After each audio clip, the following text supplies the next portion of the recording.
সম্মানিত সুধী, আসসালামু আলাইকুম। আজ আমরা নিপাতনের সিদ্ধ সন্ধি সম্পর্কে শিখব।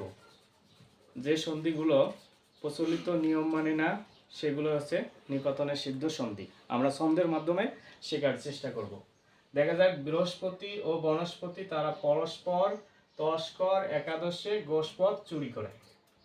ষোড়শী নায়িকা মনীষা আশ্চর্য প্রায়শ্চিত্ত করতে দুলোককে পতঞ্জলি দেবে।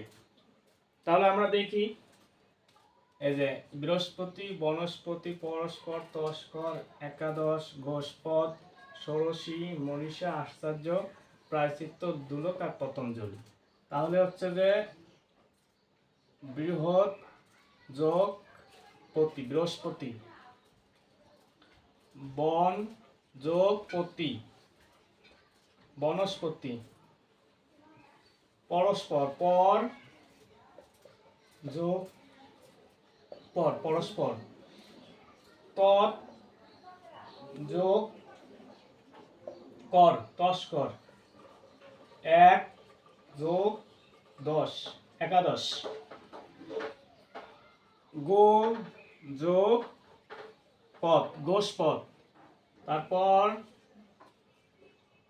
ষট যোগ ষোড়শ লিখতে হবে, ষট যোগ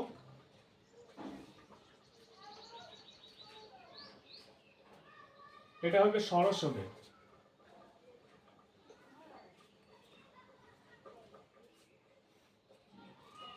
দশ ষোড়শ, তারপর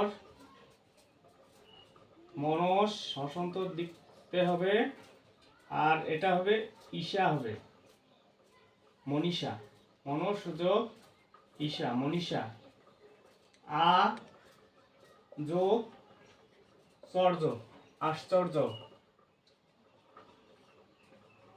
প্রায় যোগ চিত্ত, দ্বীপ যোগ লোক, আর পতত যোগ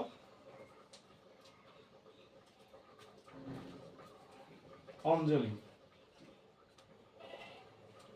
আশা করি সবাই বুঝতে পেরেছেন। ধন্যবাদ।